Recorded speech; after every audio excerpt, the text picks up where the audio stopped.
Whether you're joining us virtually or physically present in our sanctuary, I welcome you into this day with Quimper Unitarian Universalist Fellowship. Spirit of life and love. No, I didn't want to say that. That goes later. Spirit of compassion. May we remember our shared humanity to all people.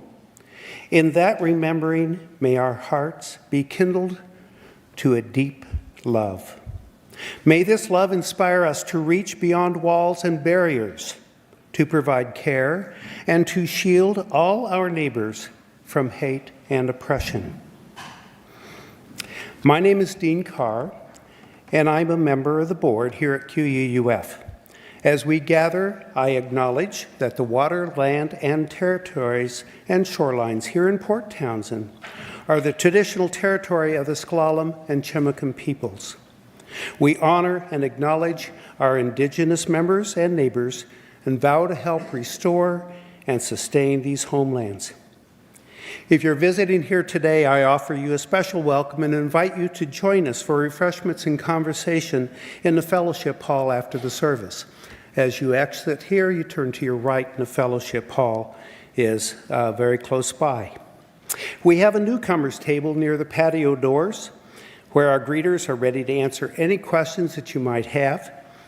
Welcome to you all this morning. We're glad you're here. We have a special announcement to be made this morning. I'd like to invite Peg Hunter to come up. Peg is the chair, is the president of our board, and she has a special announcement for all of you. Peg? Thank you. Thank you, Dean. I feel like this is a test of which people read their email. I have just 4 words. We have a minister.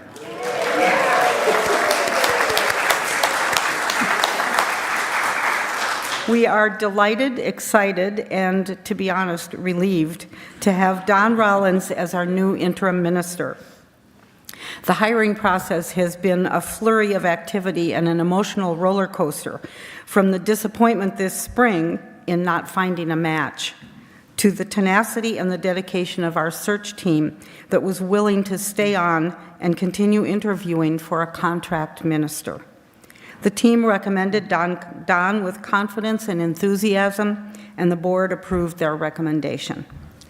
Don has signed a 1-year contract at this point. We hope he'll fall in love with us and stay longer, and will begin his ministry with us on October 1st, a bit later than we had hoped, but this is in order for him to sell his house in Ohio and move here cross country. Prior to his arrival, he will be meeting with staff and congregants via Zoom and working with the board on his transition. He'll be helping us set goals and familiarizing himself with the culture and history of QUUF. During the month of September, we will continue with lay-led services and guest ministers in the pulpit. We are deeply grateful that housing for Don and his wife Mary has been arranged. That was a huge question, of course, moving here. Thanks to the generosity of Rosanna Almay and Saudi, their home in Port Townsend has been made available to our new minister for the church year, fully furnished and for a very affordable rent. Thank you to Rosanna and Saudi if you are in Georgia. And thank you to all of you for trusting the interim search team and the board to hire the best candidate possible to provide leadership and guidance as we move toward the ultimate search for a called minister.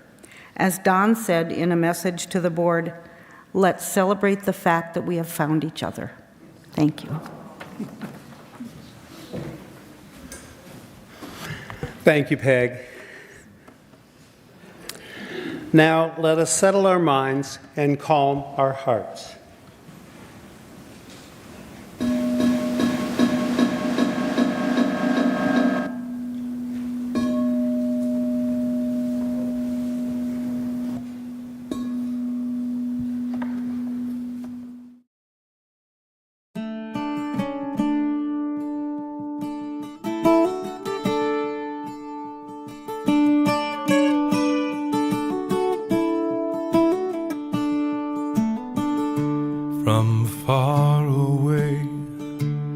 distant lands.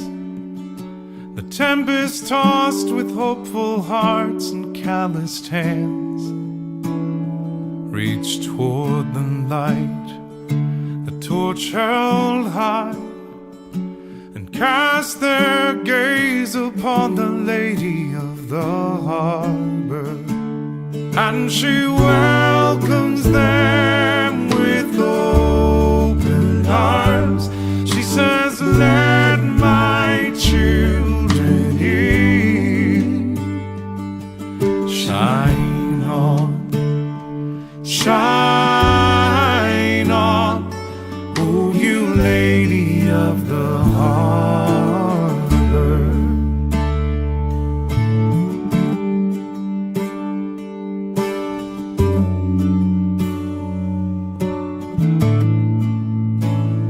And so it was with my own kin.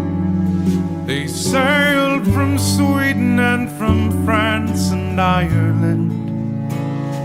Their earthly cares packed in their bags. They cast their gaze upon the lady of the harbor. And she welcomed them with open arms. She said, let my children in. Shine on, shine on, oh you lady of the harbor. Now we're locking down the borders and we're filling up the jails, and we say they don't belong.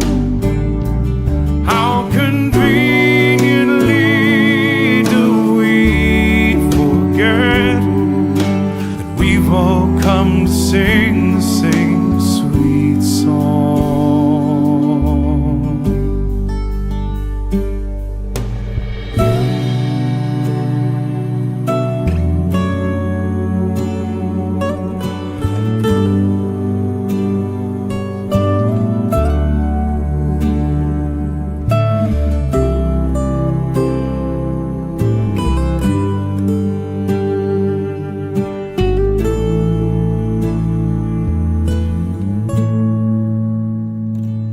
Will the dream survive the strain? Will huddled masses have a chance to learn its sweet refrain? Or will we fall into our fears and turn our backs against the lady of the harbor? And she welcomes them with open arms. She says, let my children in. Shine on, shine on, oh you lady of the harbor. Shine on, shine on, oh you lady of the harbor. Shine on, shine on, oh you lady of the harbor. Oh you lady of the harbor.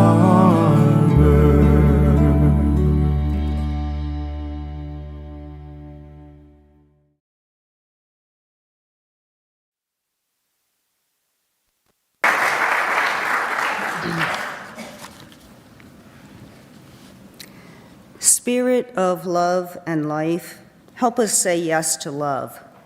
Open our hearts, a crack, a little more, a chasm pulled apart so that love may seep in. Let the love run right across our orderly expectations. And when we think our hearts are full enough, open them a bit more.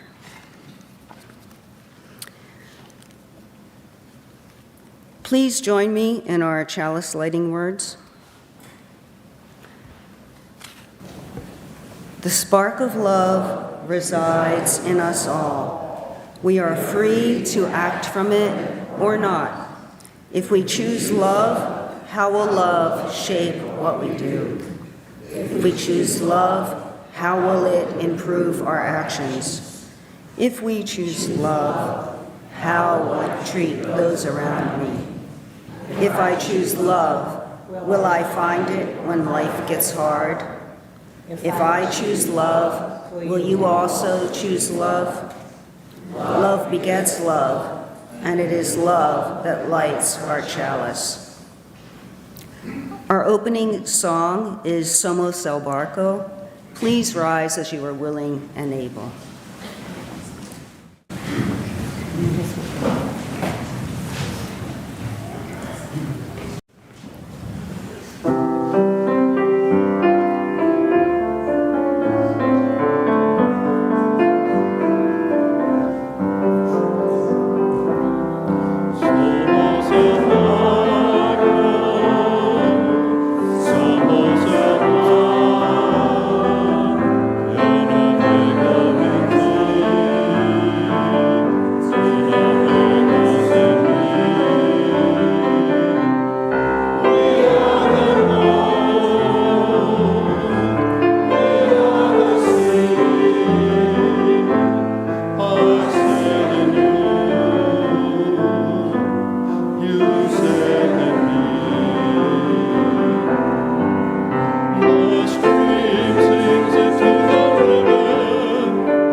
Please form an arch on the center aisle so we can sing out our children to their classes.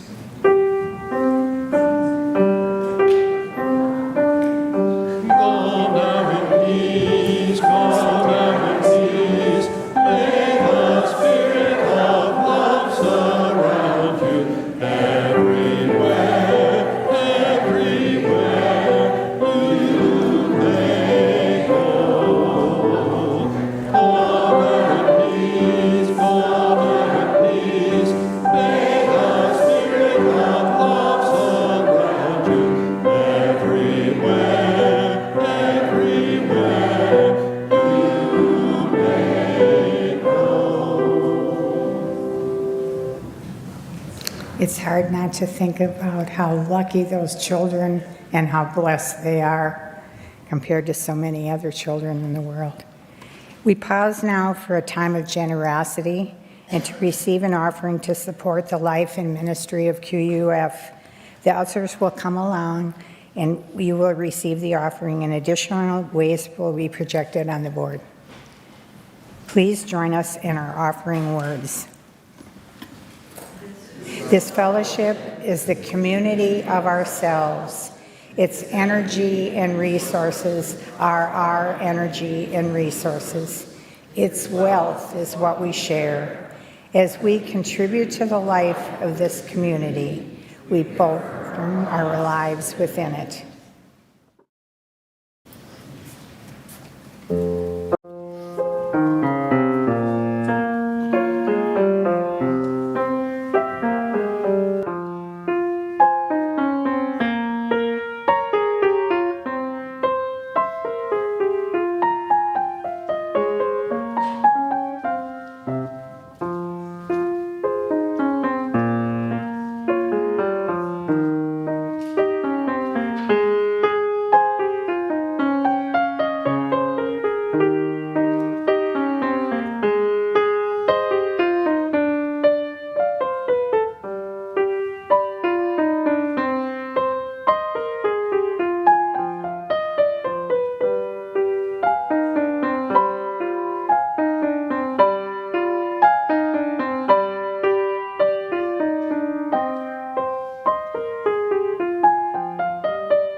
This time is set aside to honor joys and sorrows. We recognize that our personal joys and sorrows are only a fragment of the joys and sorrows of the larger community of life. And thus, we place a stone thinking of all of those who are now in immigration detention or being deported for daring to give their families a better life. And this morning, we also place a stone for those who lost loved ones in the Texas floods.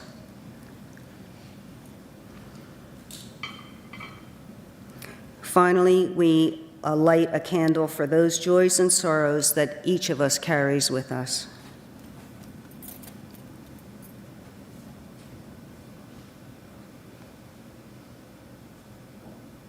Maybe.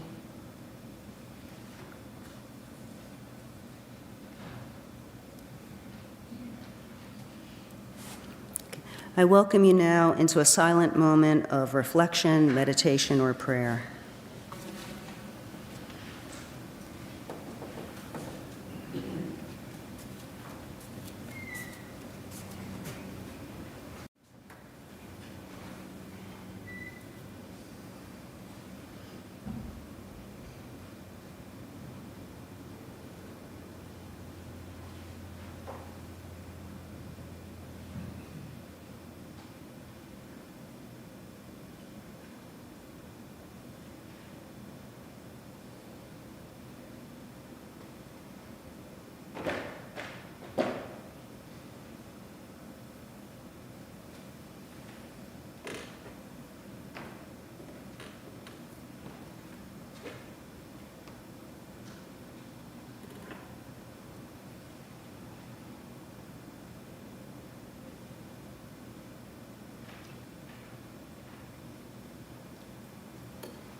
This is excerpts from a poem called Home.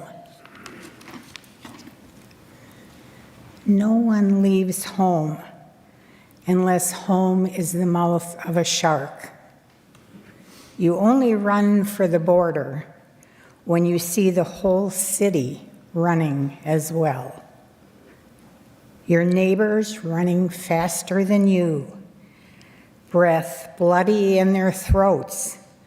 The boy you went to school with, who kissed you dizzy behind the whole tin factory,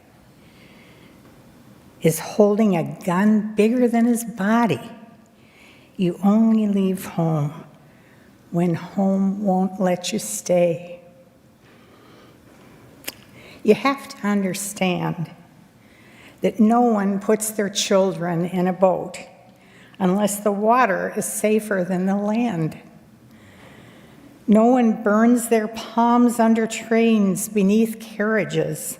No one spends days and nights in the stomach of a truck. I want to go home, but home is the mouth of a shark. Home is the barrel of a gun, and no one would leave home unless home chased you to the shore. Unless home told you to quicken your legs, leave your clothes behind, crawl through the desert, wade through the oceans. No one leaves home until home is a sweaty voice in your ear saying, leave. Leave. Run away from me now. I don't know what I've become, but I know that anywhere is safer than here.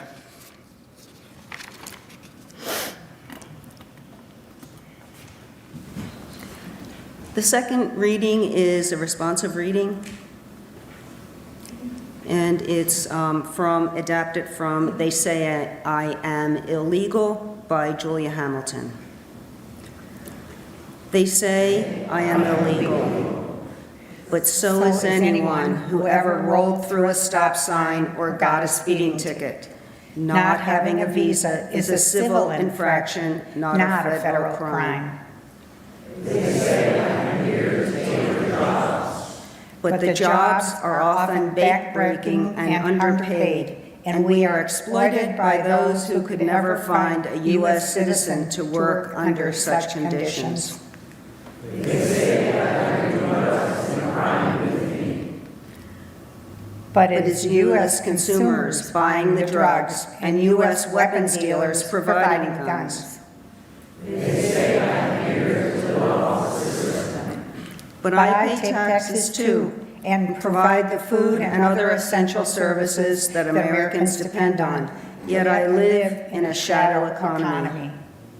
They say you know I'm illegal, my roots in the 1790s, my accent or the color of my skin. But what about the Canadian student who overstays her visa, or the grandmother who cares for an American baby while his mother works? We may not all wear boots, but we have come from many countries, and yet we are alike. They say that the more I have, the less you have. But you are not diminished if I am raised up. Humanity is enriched when we climb together towards the light. Life is not a zero-sum game.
Good morning. I'm Jean Walat, and I've been a member of QUUF for over 20 years and have served on the board of the Jefferson County Immigrant Rights Advocates, or JSIRA, for the past 7. Our worship assistant this morning, Kathleen Holt, is both a longtime QUUF member, a JSIRA board member, and key volunteer. And I don't know if Roberta is with us today. I don't see her. She is the co-chair of JSIRA along with me. The way things were going, the two of us work together closely. We may soon be considered true partners in crime. I'd also like to thank and recognize the many QUUF members and friends who have supported JSIRA in so many ways since our founding in 2017. This service is part of a month-long focus on immigration at the Jefferson Interfaith Action Coalition, or JIAC, which QUUF is a member of. During the month of July, JIAC congregations are taking turns focusing on different aspects of immigration with the overall theme of who is our neighbor. You can learn a little more about JIAC from the handout that you were given this morning with the order of service. And there's also information there about a vigil that will, vigil for immigrants that will take place on September 1st at Fowler Fountain.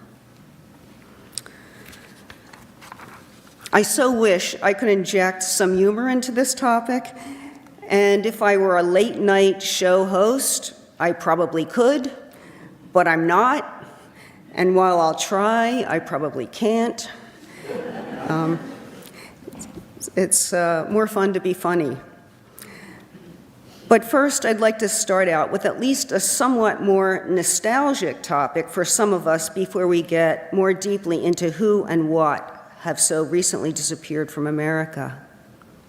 Following up on the Lady of the Harbor video that we just watched, I'd like each of you to turn to your neighbor and say where your family originated. If you have a Native American background, say that. But otherwise, tell your neighbor where your family originated, and if you know, in a couple of words, not a family memoir, if you know why they came to this country. And we'll just take a couple of minutes for that. So go to it.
Just a few more seconds.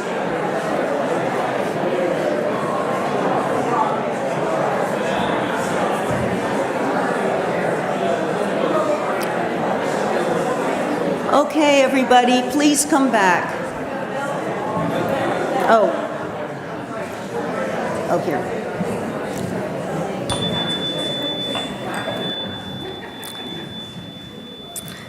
Wow, that rings.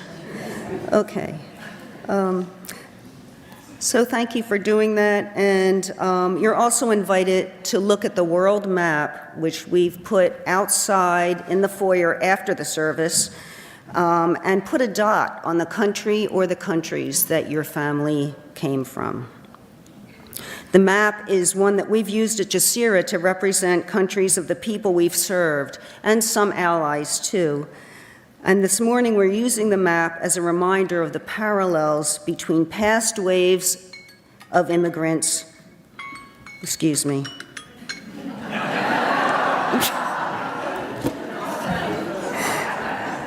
past waves of immigrants that resulted in most of our being here, and the current immigrants who the administration says are threatening our welfare and very identity.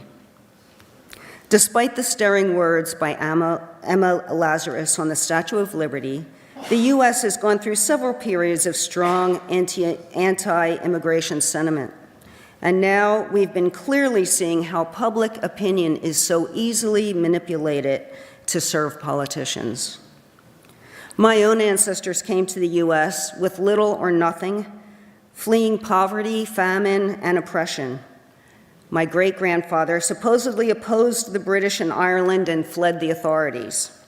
My father didn't learn to speak English until he went to school, which accommodated immigrant students by teaching in Polish as well as English. I think if we can connect the immigration stories in our own families, whether of very old or more recent origin, to what is happening now, we can go far beyond a tepid nostalgia and be inspired to action. We often hear it said, that was then, this is now, and our ancestors followed the rules. But for much of our history, there weren't rules. Borders changed, and many of our ancestors weren't particularly welcome here either. You may have heard from your grandparents that when your family came to America, they were not considered white enough, not WASPs, white Anglo-Saxon Protestants. The Irish and Italians especially were often considered to be the N-word of Europe. We heard stories from my grandmother about stores and signs in store windows, no dogs or Irish. My ancestors worked themselves to early deaths in a cigar factory, in mines, or as servants. My somewhat paranoid uncle from my Irish side of the family was convinced that Italians were mostly evil, and that he kept a scrapbook of crimes committed by people with Italian names. Changing the ethnicities, the current administration is pretty much doing the same thing. So what's happening locally? I know you all listen to the news and you probably are pretty well up on what's happening nationally, or at least the big stories. While there's been increased border presence, Border Patrol sightings and presence here, we haven't had credible reports of ICE yet in Port Townsend. But if an individual or an organization has any computer presence at all, they can't hide out for long, even in a small town on the northwest corner of the country, especially with the massive increases in funding for enforcement that the cowardly Congress just passed. Border Patrol is here regularly in Port Townsend and is seen much more often in the stretch of 101 between Fat Smitty's and Port Angeles. In preparation for increased activity, Jazeera has reinstituted our network of rapid responders who are trained to witness and document immigration enforcement actions. We've also reactivated our hotline where those activities can be reported, and the number will be available outside in the foyer afterwards. Please write it down. We've also been meeting with SQUIM and Forks folks who are organizing rapid response teams and other assistance to immigrants. We may watch the news of ICE detaining immigrants with horror, the agents in their macho World War III outfits, or maybe even worse, in plain clothes with no ID. But there is still a disconnect between seeing that on a screen versus seeing it here in your front yard. So I want to give you a few examples of what is happening in our front yards that is less obvious. The immigrants who are probably safest in this community now are those who never had any contact with the U.S. government, who live in the shadows, the ones who have tried their best to comply with U.S. immigration requirements by presenting themselves at the border to the agents, by getting a visa at some point, by getting a special ID number to pay their taxes. These are the low-hanging fruit that the government knows about and can go after easily. These are the people in our community who travel regularly to Tukwila for check-ins with ICE. ICE doesn't have to come here. They make the immigrants who are most vulnerable actually go to them. It's not always clear why the immigrants are being called in for meetings or whether they'll be released at the end of their check-in. Another example, every year there's an Immigrant Rights Lobby Day in Olympia. This year, Jazeera assembled the biggest group ever, about 20 immigrants and a few allies, to attend the events in Olympia and to speak with our state representatives. At 4 o'clock, the day before the event, we received credible message that ICE might be at Lobby Day. At an event where thousands were expected to show up, a few hundred did, and almost all the people who were going from Jazeera understandably canceled. ICE didn't show up. They didn't have to. The rumor alone was enough to engender fear of being arrested and torn from your family. That fear is enough to make people who wanted to advocate for their own community disappear. It makes them fear going to work or the store. At this point, a person's legal immigration status, their legal status, doesn't fully protect a person from being harassed, roughed up, detained, or maybe even being deported. And we've heard numerous stories of U.S. citizens feeling that they must carry their passports with them whenever they go out, especially if they aren't clearly white.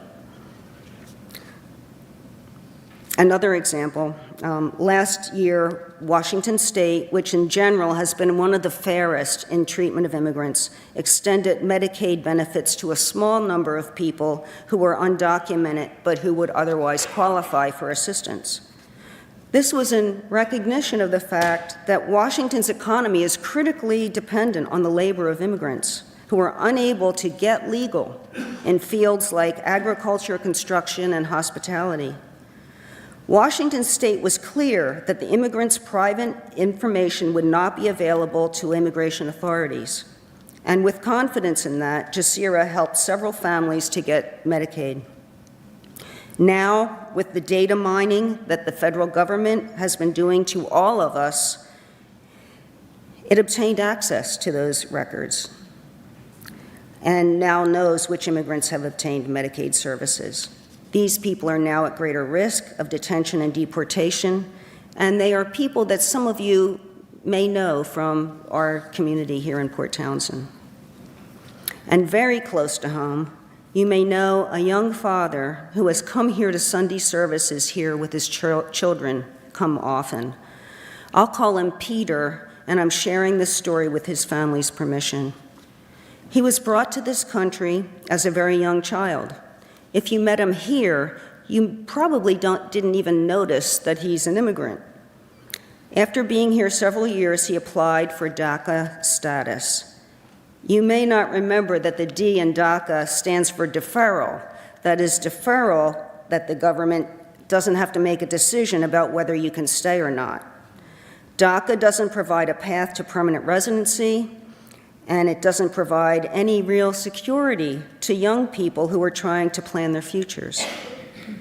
Peter did get DACA status, and he put himself through college. But when it came time to get his status renewed, his lawyer made mistakes in the application that caused it to be denied. He's been without legal documentation ever since and unable to work legally in the United States. With the recent threats, he knows that his attempts to get legal over the years have resulted in the feds having all of his personal information, and he's at risk of being deported. Instead, he took the bold step of leaving and going to his home country to talk to the American consulate there in hopes of regularizing his status.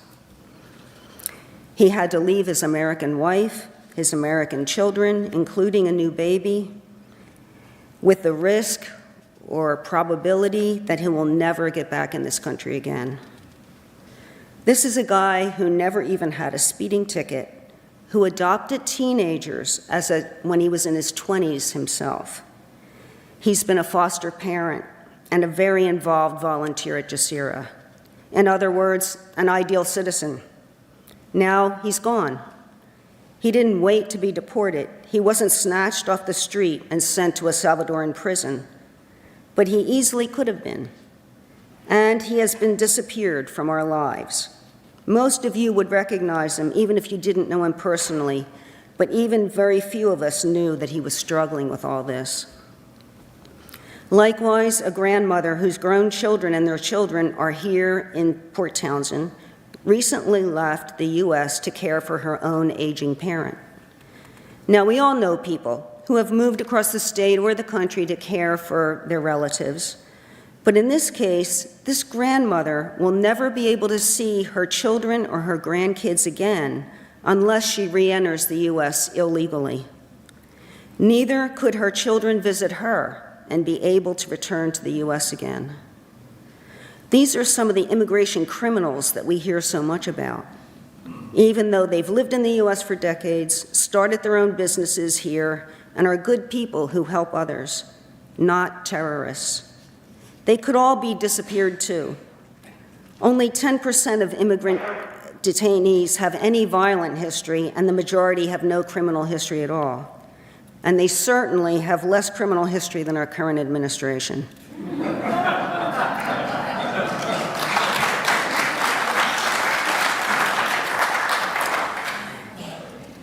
You may have heard that a congressional committee sent threatening letters to more than 200 organizations that help immigrants, claiming that the organizations were using federal money to help undocumented people.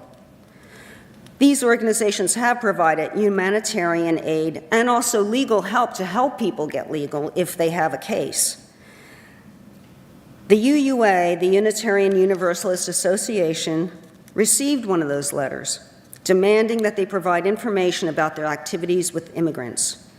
I was really proud to read their strong response, in which they not only denied receiving federal money at all during the period in question, but spoke of their intention to keep exercising our First Amendment rights in following UU values and to resist the attempted intimidation that the congressional letter provided. Jazeera works with a lot of local service providers who do receive federal funding, and we're hearing that its loss will significantly affect all of us. Here's a really, really tiny example that I didn't look for or expect, but its very tininess is what stood out for me. Not knowing whether we would do a time for all ages this morning, I got a children's book from the Jazeera Center about kids who came to the U.S. There's a sticker on the flyleaf that says that this book and many other new books were donated to Jazeera by the PT Library through a grant from the Federal Institute of Museum and Library Services.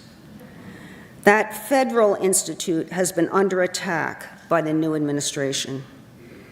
While the loss of federal funding is going to affect all of us in very major and important ways like health care and basic services, it will also affect us in the tiniest of ways that we don't even realize yet.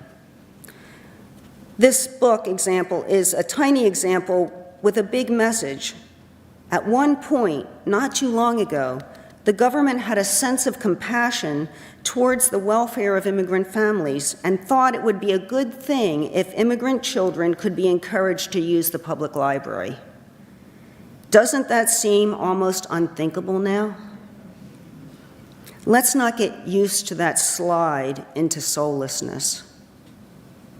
Now, on the positive side, Jazeera has been in active dialogue with Jefferson County law enforcement, and we are relieved that despite growing threats to sanctuary states like Washington, Our local police departments are committed to following the state law saying that they should not assist with immigration enforcement. They believe that it's in the community's best interest and that all residents, regardless of immigration status, should feel safe in getting police assistance. They and Jazeera have put that message out to the immigrant community, and because of their stance, we feel confident in assisting non-English speakers to file police reports when needed. Both the sheriff and the PT police have even told us that in case there is ICE enforcement going on, that people can call 911 and the police will come out and make sure that the warrants that ICE has are correct for the situation. Whether this will keep up with increased pressure on the state, we don't know. So what can we do as individuals? Here are some ideas. First, practice our values. As UUs last year, we agreed to a new commitment to the idea that love is the center and foundation of this faith. If love is the power that holds us together as a community, the question is then, who is our community? As Jayak asks, who is our neighbor? Those of us who have been in good families, in families that nobody else understands, or in very difficult families, know that love can be really hard, even when we're providing or receiving help from our own family members. But it's a much bigger challenge to really, really see the stranger as someone as valuable, as deserving of love as a family member. We often want to be helpful. We often want to be brave. But life, inconvenience, busyness, and shyness get in the way. Wanting to do something isn't really enough, but it's a start on the road of actually being helpful and brave. The key is to keep moving forward on that road. Also, please resist in every way possible. Go to the Indivisible rallies or others in support of our democracy and our neighbors. Even better, volunteer to help organize them. The sight of all those people who care about our country and care about other people and who keep showing up is tremendously inspiring. Get some Know Your Rights training from Jazeera or elsewhere to be an informed bystander, really important, in case of ICE activity near you. There are more and more cities resisting attempts by ICE to make Gestapo-like arrests and to shame the agents who are treating people horribly. Jazeera has a new rapid response number, as I mentioned, so please get it after the service and put it in your phone right away, and you can call that anytime you see ICE activity. You can also sign up for more advanced resistance training, and here's a couple possibilities. Nationwide, the organization Indivisible is holding trainings called 1 Million Rising, an effort to train 1 million people in the basics of public non-cooperation and community organizing. You can get the sign-up link at Port Townsend Indivisible. Also, Congresswoman Pramila Jayapal is organizing online trainings called the Resistance Lab to teach about increasing public pressure through nonviolent non-compliance. The first session is actually happening today at 11 a.m., and Julia Cochran is inviting others to watch it with her in the den right after this service. You can also give money, and no doubt you get an enormous number of emails, texts, and envelopes every day asking for donations. Just honor your values as much as you can by supporting a few or many organizations with your money and time. Locally, immigrants are having the same struggles that they had before, and our expenses at Jazeera have greatly increased, both to try to meet that need and to do increased security and other measures that we feel are necessary now. And keep up with keeping up. So Jazeera assembled a fantastic team of volunteers who every week digest the national and state immigration news, and from that create a weekly 2-page brief summarizing developments in Congress, executive orders, and high-profile cases. These can be read in just a few minutes, and again, you can sign up for that service for the emailed legislative briefs or our monthly newsletter. And if you'd like to help researching immigration news, I know the team would be happy to meet you. And finally, consider how you can support or do the hardest tasks, like providing temporary or long-term housing for an immigrant individual or family. In addition to people who, like many here, are in desperate need of housing, there are immigrant families in the process of making contingency plans in case one or both parents are deported and their kids are left behind. Every family has different needs, and they may need some level of advocacy from someone who doesn't have to fear deportation.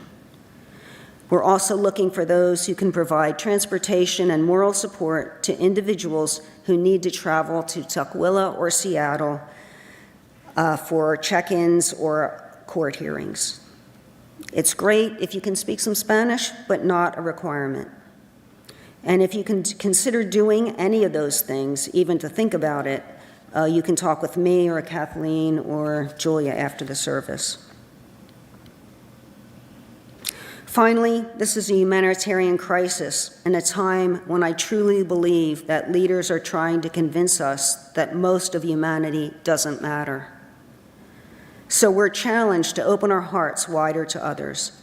And while we're here in this sacred space, we can learn from each other, to consider that we are one community, and at least some of the trials that our ancestors faced are not so different from the present realities of many people now. We're all experimenting, we're all trying to figure it out. And while we're at it, let's continue to define what resistance can look like in the name of love and in the name of humanity. Thank you.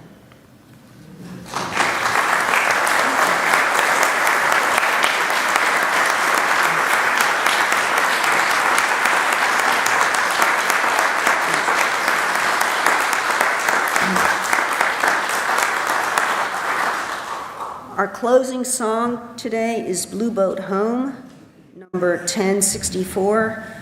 While singing this, one of our favorite songs, I think, I invite you all to do so in the recognition that all of us on earth are literally in the same boat, regardless of nationality. So please rise and body your spirit.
Join us in our chalice extinguishing words.